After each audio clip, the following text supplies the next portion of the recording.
নমস্কার বন্ধুরা, আমারও একটা ঝকঝকে তকতকে ভিডিও নিয়ে চলে এলাম তোমাদের সাথে। শীত গ্রীষ্ম বর্ষা, শপিং এ আমাদের ভরসা। না, আমি মজা করছি। শপিং ছাড়া বাঙালিরা থাকতেই পারে না। তাই আজকে আমি তোমাদের সাথে লেক মলের জিও রিলায়েন্সের আমার কালেকশন এসছে নতুন, সেটাই তোমাদের সাথে শেয়ার করছি। তো পুরো ভিডিওটা দেখার পর অবশ্যই কিন্তু একটা লাইক ও কমেন্ট করার অনুরোধ রইল।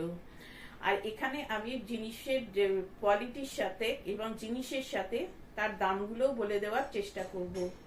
পুরো ভিডিওটা শেষ পর্যন্ত দেখো, আর ভিডিওটা ভালো লাগলে বন্ধুদের সাথে শেয়ার করো, যাতে সবাই এই ভিডিও দেখে তারা শপিং করতে পারে। তাহলে চলো শুরু করি আজকের ভিডিওটা। ভিডিওতে আমি শুধুমাত্র জেন্টস কালেকশন এবং বাচ্চাদের যে টয়স আছে সেটাই শেয়ার করব।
ইউটিউবে আমার আরেকটি চ্যানেল আছে, ফান কুকিং উইথ বন্যা। সেখানে আমি বিভিন্ন ধরনের রান্না শেয়ার করে থাকি। রান্নাগুলো তোমাদের কেমন লাগলো তা অবশ্যই কমেন্ট করে জানিও। ভালো লাগলে আমার চ্যানেলকে সাবস্ক্রাইব করো, আর এই চ্যানেলের লিঙ্ক আমি নিচের ডেসক্রিপশনে দিয়ে দিয়েছি।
আজকের এই ভিডিওটা তোমাদের কেমন লাগলো তা অবশ্যই কিন্তু কমেন্ট করে জানিও। আর ভিডিওটা শেষ পর্যন্ত আমার সাথে দেখার জন্য তোমাদের সবাইকে অসংখ্য ধন্যবাদ। আর ভালো লাগলে পরে লাইক, কমেন্ট ও শেয়ার করো। আর অবশ্যই সাবস্ক্রাইব করো চ্যানেলটাকে এরকম নিত্য নতুন ভিডিও দেখার জন্য। সাবস্ক্রাইব করার পর পাশে থাকা বেল আইকনটা বাজিয়ে দিও, যাতে যখনই আমি কোনো নতুন ভিডিও আপলোড করব সবার প্রথমে তুমি তা দেখতে পাও। তাহলে আজকে আসি, আবার অন্য কোনো দিন অন্য কোনো ভিডিও নিয়ে তোমাদের সাথে আমার দেখা হবে। ততদিন অবধি ভালো থেকো, সুস্থ থেকো এবং সবাইকে ভালো রেখো। Thank you.